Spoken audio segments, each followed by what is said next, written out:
He checked into the Desert Inn on Thanksgiving night, 1966, and never checked out. For 4 years, Howard Hughes ran Las Vegas. From a penthouse he refused to leave, buying casinos like trading cards and changing the city forever without ever setting foot in a single one of them. This is the story of the richest, strangest, most paranoid man in America, and how he tried to own Vegas from the shadows, only to lose everything, including himself. To understand what Howard Hughes became in Las Vegas, you have to know what he was before. Because the man who arrived at the Desert Inn in 1966 wasn't just rich. He was a legend, an American myth, the kind of man whose name alone could move markets and make headlines. Howard Robart Hughes Jr. was born on Christmas Eve, 1905 in Houston, Texas. His father, Howard Sr., invented a revolutionary drill bit that could cut through rock like butter, and that invention made the Hughes family oil drilling fortune. When Howard Sr. died suddenly in 1924, 18-year-old Howard Jr. inherited 75% of the Hughes Tool Company. He was a millionaire before he could legally drink. Most kids would have squandered it. Howard built an empire. He moved to Hollywood in 1926 and became a film producer. He made Hell's Angels, the most expensive movie ever filmed at the time, a World War I aviation epic that cost $4 million and nearly bankrupted him. But it made him famous. He dated Katharine Hepburn, Ava Gardner, Ginger Rogers. He was tall, handsome, charming when he wanted to be. Hollywood royalty. But Howard's real passion was aviation. He founded Hughes Aircraft Company in 1932 and set world speed records flying planes he designed himself. In 1935, he flew from Los Angeles to Newark in 7 hours and 28 minutes, breaking the transcontinental record. In 1938, he flew around the world in 91 hours, a record that stood for years. Howard Hughes wasn't just rich. He was brilliant, fearless, unstoppable. And then came July 14th, 1946. Howard was test flying the XF-11, a prototype reconnaissance plane he had designed for the Army. The plane malfunctioned over Beverly Hills. Hughes crashed into a residential neighborhood, smashing through 3 houses before the wreckage caught fire. He was pulled from the burning cockpit with a crushed chest, collapsed lung, broken ribs, 3rd-degree burns, and a skull fracture. Doctors gave him morphine for the pain. A lot of morphine. He survived, barely. But the crash changed him. The injuries never fully healed. The pain never stopped. And the morphine, codeine, and eventually a cocktail of painkillers and sedatives became the only thing that made life bearable. Howard Hughes had always been obsessive. After the crash, the obsession turned pathological. He became terrified of germs, convinced that contamination was everywhere. He developed elaborate rituals for how objects could be handled, how doors could be opened, how food could be prepared. He started isolating himself, cutting off friends, family, anyone who might bring the outside world's filth into his sterile bubble. By the 1950s, Hughes was spending more time locked in screening rooms, watching movies over and over than running his businesses. He bought RKO Pictures and nearly destroyed it with his paranoia and indecision. He got into a years-long battle with the federal government over Transworld Airlines, which he owned and operated like a personal toy until creditors and regulators forced him out. By 1966, Howard Hughes was 59 years old, worth an estimated $1.5 billion, and completely out of control. His hair had grown past his shoulders. His beard hung to his chest. His fingernails and toenails were inches long, yellowed and curled. He weighed barely 90 pounds, a skeletal ghost of the dashing aviator he had once been. And that is when he decided to go to Las Vegas. The Desert Inn takeover. On the night of November 27, 1966, a private train pulled into a railroad siding outside Las Vegas. Howard Hughes stepped off that train in the middle of the night, surrounded by a team of aides, and was driven in a sealed van directly to the Desert Inn. He didn't want to be seen. He didn't want to be photographed. He didn't want anyone to know he was there. Hughes and his entourage took over the entire top 2 floors of the Desert Inn, the 8th and 9th floors. 16 suites. Hughes claimed the penthouse for himself, a suite with floor-to-ceiling windows overlooking the Strip. It should have been temporary, a place to rest, recover, maybe do some business. He never left. The Desert Inn was owned by Mo Dalitz, one of the most powerful mobsters in Las Vegas. Dalitz had helped build the casino in 1950 with money from the Cleveland Syndicate, and he ran it like a king. The Desert Inn was his palace, and Howard Hughes was just another guest. At first, Dalitz didn't care. Hughes was paying top dollar for those suites. 15 grand a day, cash. No complaints. But by late December, Dalitz had a problem. The Desert Inn hosted high rollers during the holidays, whales who gambled millions and needed those penthouse suites, and Howard Hughes wasn't leaving. Dalitz sent word to Hughes's aides. The billionaire needed to vacate by New Year's Eve, make arrangements, find another hotel. Howard Hughes refused. Dalitz didn't ask twice. He gave Hughes an ultimatum. Leave or we'll have you removed. This isn't your hotel. And that's when Howard Hughes did something nobody expected. He bought the Desert Inn. On March 27, 1967, Hughes paid $13.2 million for the entire property. The casino, the hotel, the land, everything. Mo Dalitz walked away with cash and a consulting contract, and Howard Hughes became a Las Vegas casino owner without ever stepping foot on the casino floor. It was the first domino, and once it fell, Hughes couldn't stop. The buying spree begins. Within months, Howard Hughes went on a casino buying spree that would reshape Las Vegas forever. He didn't do it for profit, he did it for control. In July 1967, Hughes bought the Sands Hotel and Casino for $14.6 million. The Sands was where the Rat Pack had ruled, where Sinatra and Dean Martin and Sammy Davis Jr. had made the Strip legendary. Hughes did not care about the history. He cared about owning it. In September 1967, he bought the Frontier Hotel and Casino for $23 million. In October, he bought the Silver Slipper for $5.4 million, allegedly because the giant rotating slipper sign outside was visible from his penthouse window, and it annoyed him. He wanted it turned off, so he bought the whole casino just to control the sign. In November 1968, Hughes bought the Castaways Casino. In January 1969, he bought the Landmark Hotel and Casino for $17.3 million, a property that had not even opened yet. Hughes opened it himself, or rather his aides did, because Hughes never left the penthouse. By the end of 1969, Howard Hughes owned 6 major casinos on the Las Vegas Strip. He controlled more gaming revenue than anyone in Nevada history. He was the biggest landlord, the biggest employer, the biggest power broker in the state. And he was doing it all from a hospital bed in a blacked-out penthouse, wearing nothing but a bathrobe, surrounded by Kleenex boxes and pill bottles. Hughes did not run these casinos himself. He could not. He never visited them, never walked the floors, never met the dealers or the pit bosses or the entertainers. Instead, he relied on a team of men who became known as the Mormon mafia. Hughes hired Mormons almost exclusively to run his empire. Why? Because Mormons did not drink, did not smoke, did not gamble. They were clean, trustworthy, obedient. Everything Hughes's paranoia craved. Men like Bob Mayhew, Hughes's top lieutenant, who handled day-to-day operations. Men like Bill Gay, who controlled access to Hughes himself. These men carried out Hughes's orders, which arrived in endless memos written in the middle of the night on legal pads in Hughes's scrawling handwriting. Memos about what shows to book, what prices to charge, what employees to fire, what politicians to bribe. Hughes micromanaged everything from a distance, obsessing over details no billionaire should care about.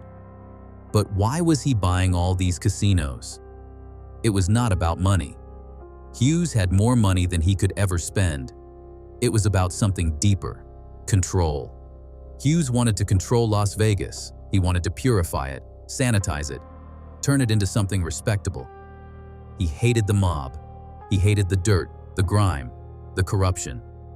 He believed he could transform Vegas into a corporate, legitimate, clean operation, a city run by businessmen instead of gangsters.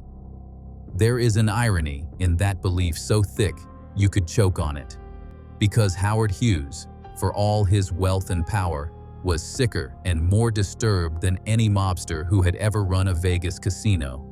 He was deteriorating in that penthouse, physically and mentally, while trying to clean up a city built on vice. The man in the penthouse. Let me tell you what life was like in Howard Hughes's penthouse at the Desert Inn. Because to understand what he was doing to Las Vegas, you need to understand what was happening to him. Hughes lived in one room. The curtains were drawn, taped shut so no light could enter. He claimed the light hurt his eyes, that sunlight carried germs. The room was kept at exactly 78 degrees Fahrenheit. Any variation triggered panic. He sat naked, or in a bathrobe, on a reclining chair that became his throne. Around him were stacks of Kleenex boxes, pill bottles, and legal pads. He refused to let cleaning crews enter. The room smelled of urine, decay, and unwashed flesh. Hughes's daily routine revolved around rituals and drugs. He took codeine every 4 hours, Valium to calm his nerves, and a rotating cocktail of painkillers that would have killed most men.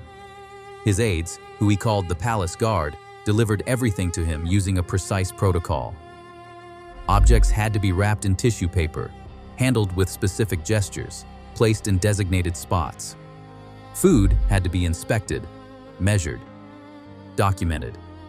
Hughes would sometimes spend hours deciding whether to eat a single pea, obsessing over whether it had been contaminated. He once ate nothing but chicken and peas for months. Then, he switched to desserts, eating only ice cream and cookies, for weeks at a time. His hygiene collapsed entirely. Hughes refused to bathe, claiming water carried bacteria. His hair grew wild and tangled. His beard reached his waist. His fingernails curled into grotesque spirals. His toenails had not been cut in years. He weighed less than 90 pounds, a skeleton wrapped in loose skin. And from this condition, from this room, Howard Hughes was running a casino empire worth hundreds of millions of dollars. He watched movies constantly, the same films over and over. Ace, Station Zebra, a Cold War thriller, became an obsession. He watched it 150 times in a single year. His aides had to keep multiple copies on hand in case one broke. He sent memos at 3 in the morning demanding changes to casino operations. Fire this dealer, change this menu, move that slot machine.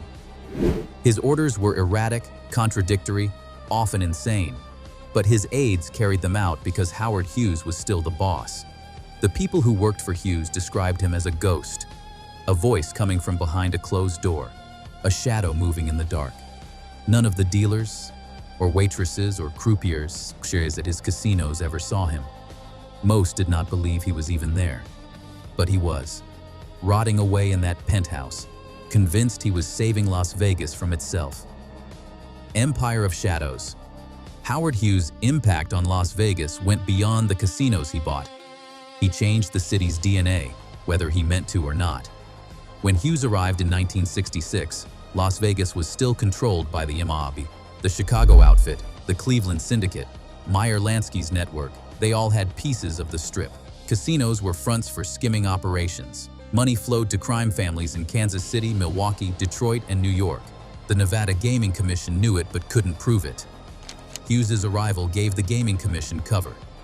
Here was a billionaire, a legitimate businessman, buying up properties and cleaning house.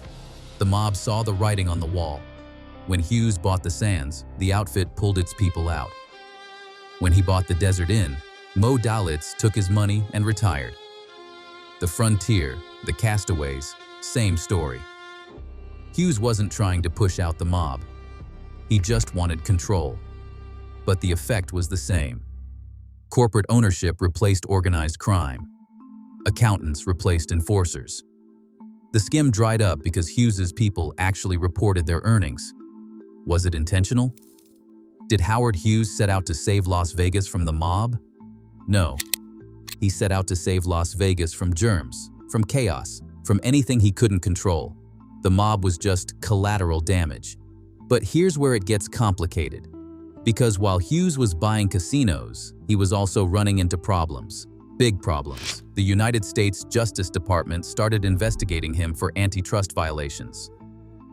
By 1968, Hughes owned 6 casinos, controlled thousands of hotel rooms, and had applied to buy even more properties. The government said he was creating a monopoly, that one man couldn't own that much of a city. Hughes tried to buy the Stardust in 1968. The Justice Department blocked it. He tried to buy the Dunes. Blocked again. Attorney General Ramsey Clark personally intervened, telling Hughes he couldn't own any more casinos. Hughes was furious. He'd spent hundreds of millions of dollars building his empire, and now the government was telling him to stop. He wrote memos accusing the government of persecution, claiming they were punishing him for being successful. But the truth was simpler. Howard Hughes had overreached. He'd tried to own too much, control too much, and the system pushed back. Meanwhile, his physical and mental condition continued to deteriorate. By 1969, Hughes rarely spoke, even to his aides. He communicated almost entirely through written memos, sometimes 50 pages long, rambling about invisible enemies and contamination. His weight dropped to 80 pounds. His kidneys were failing. Doctors who examined him years later said it was a miracle he survived as long as he did. And then, on Thanksgiving night, 1970, exactly 4 years after he'd arrived, Howard Hughes left Las Vegas. The unraveling. Hughes's aides carried him out of the Desert Inn penthouse in the middle of the night, just like they had carried him in. They put him on a private jet and flew him to the Bahamas, where he had bought another hotel. Then to Nicaragua, then to Mexico, then to London. For the next 6 years, Howard Hughes lived as a nomad, moving from one foreign hotel to another, always in a penthouse, always isolated, always dying. Why did he leave Vegas? Nobody knows for sure. Some say his aides convinced him the government was closing in. Some say he was paranoid about nuclear testing in the Nevada desert, terrified of radiation. Some say he just got bored. Whatever the reason, Hughes never came back. And without him, his Las Vegas empire started to crumble. The casinos kept operating. Hughes's Mormon mafia ran them efficiently, reported earnings, paid taxes. But the magic was gone. The properties became just another set of corporate holdings, managed from a distance by men who cared more about spreadsheets than spectacle. Bob Mayhew, Hughes's top lieutenant, got fired in 1970 after a power struggle with Bill Gay. Mayhew sued Hughes for wrongful termination, and the lawsuit revealed just how disconnected Hughes had become.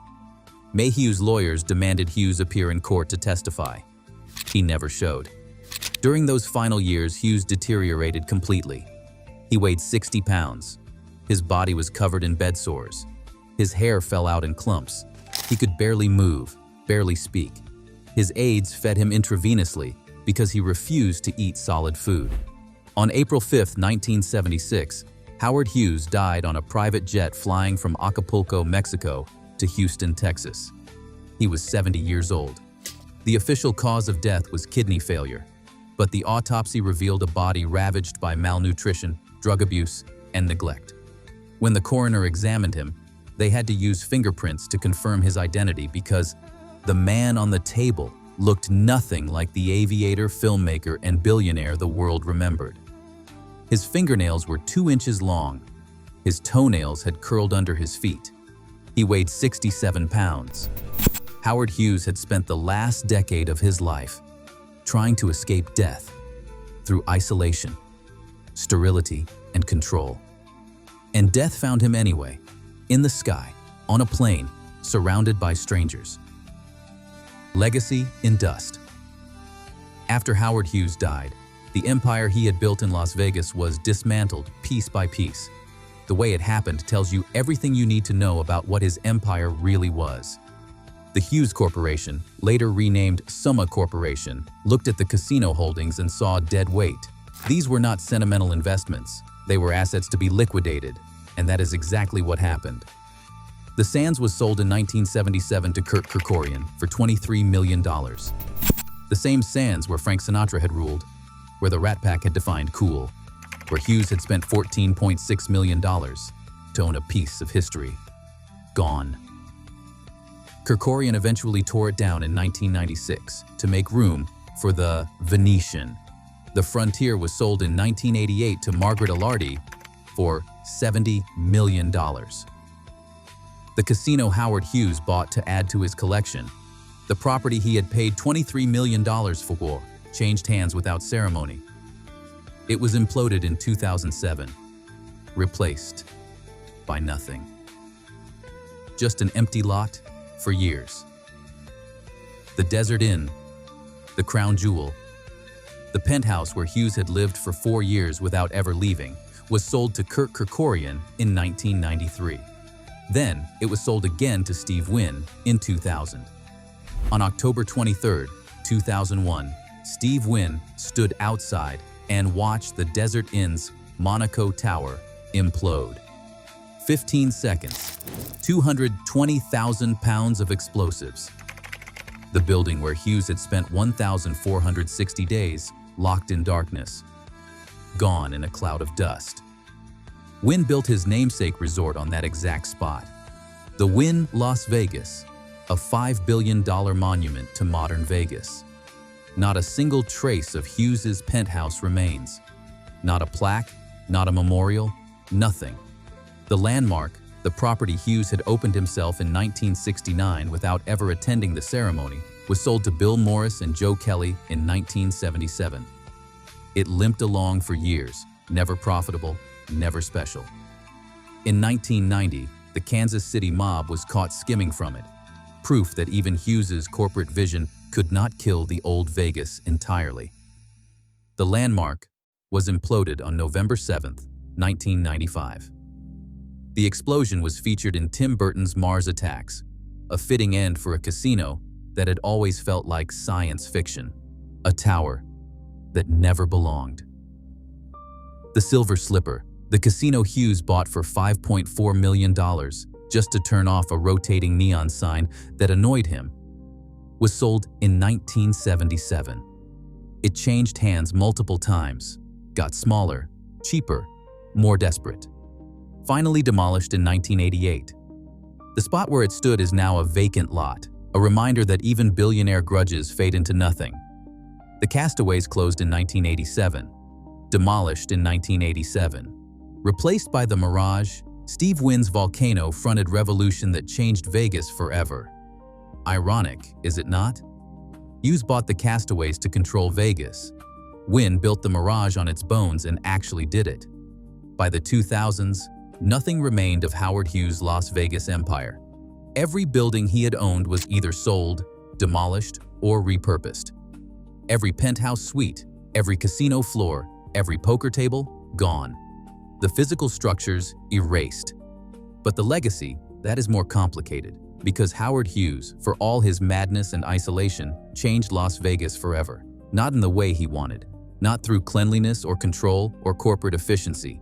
He changed it by proving something nobody had proven before, that you did not need the mob to run a casino. Before Hughes, the Strip was controlled by mobsters and small-time operators. The Skim was the business model. The Chicago Outfit, the Cleveland Syndicate, Meyer Lansky's network, they all had pieces. Hughes showed that a corporation, a legitimate publicly traded company, could own casinos, run them legally, report earnings, pay taxes, and still make money. Billions of dollars. Steve Wynn studied Hughes's model when he built the Mirage. Kurt Kerkorian used Hughes's playbook when he built MGM Grand. Sheldon Adelson followed it when he built the Venetian on the Sands Grave. Every modern Vegas resort, every corporate mega casino, every billion-dollar property on the Strip traces its lineage back to Hughes's vision of mob-free gambling. Hughes also pushed the mob out, whether he meant to or not. When he bought the Desert Inn from Mo Dalitz, when he bought the sands from the outfit.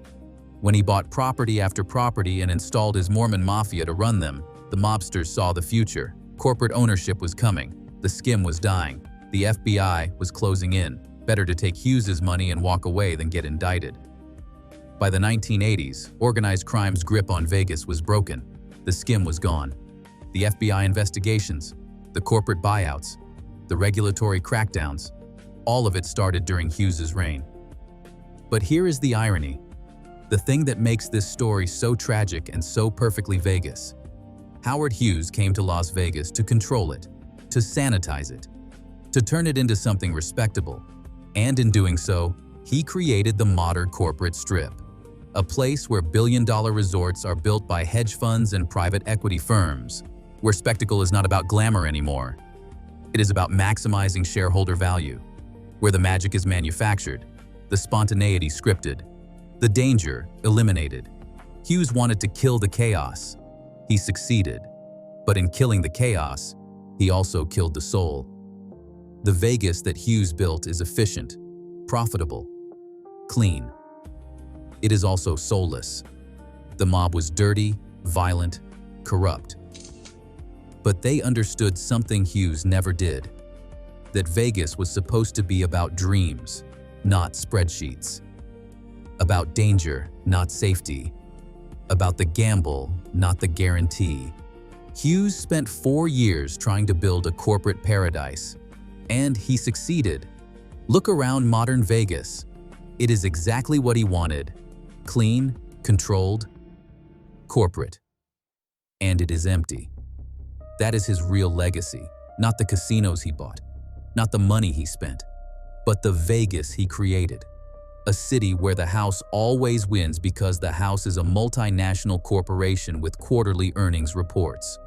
The mob gave Vegas its soul. Hughes gave it a balance sheet. Guess which one survived? So what do we make of Howard Hughes?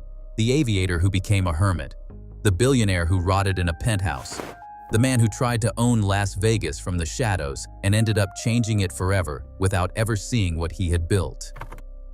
Here is what I think. Hughes did not fail. He succeeded. He just succeeded at the wrong thing. He wanted control. Complete, absolute, suffocating control over everything around him. The germs, the light, the temperature, the people, the casinos, the city. And for 4 years, locked in that desert inn penthouse, he had it. Every object wrapped in tissue paper. Every visitor screened, every memo obeyed, every casino bought and controlled from a distance. He owned 6 casinos and never walked into a single one. He employed thousands of people who never saw his face. He transformed Las Vegas and never witnessed the transformation. That is not failure. That is the most extreme form of control ever achieved. But what did it cost him? Everything. His health, his sanity, his relationships, his humanity. By the time Hughes died in 1976, he weighed 67 pounds. His fingernails were 2 inches long. His body was covered in bed sores and track marks from intravenous feeding. He looked like something pulled from a grave, not a penthouse. He had spent billions of dollars and decades of his life trying to escape contamination, chaos, death. Trying to build a sterile world where nothing unexpected could touch him. And death found him anyway. On a plane, in the sky, the aviator who had once set world records, reduced to an unidentifiable corpse. There is a lesson in that. Maybe not the one you would expect. Howard Hughes proved that money cannot buy what matters. Control is an illusion. Isolation is a prison. And the things you run from will always catch you in the end. He came to Vegas believing he could sanitize it, control it, transform it into something respectable. And he did. The modern corporate strip, with its billion-dollar resorts and quarterly earnings reports, that is Hughes's legacy. But in creating that Vegas, he destroyed what made the city special. The chaos, the danger, the unpredictability, the sense that anything could happen at any moment. That is what the mob gave Vegas, and Hughes killed it. Was he a visionary? Maybe. Was he a madman? Definitely. Was he a tragic figure who destroyed himself in pursuit of an impossible dream? Absolutely. But here is the thing nobody talks about. Hughes got exactly what he wanted. He died alone, in complete control of his environment, isolated from a world he believed was contaminated and dangerous. He won, and in winning, he lost everything. That is the real story of Howard Hughes. Not the casinos he bought or the billions he spent, but the emptiness at the center of all that control, the loneliness behind all that power, the death that comes when you spend your whole life running from life. The house always wins. But Hughes never understood that the house was not the casino. It was the thing inside him. The fear, the obsession, the need for control that consumed him from the inside out until there was nothing left but fingernails and bones. Vegas took everything from Howard Hughes: his money, his health, his sanity, his life. And in return, it gave him exactly what he asked for: control, isolation, a penthouse tomb where he could die slowly, safely, completely alone. That was the story of Howard Hughes, the man who tried to own Las Vegas from the shadows. A true Vegas legend. Which Hughes property do you remember? The Desert Inn penthouse?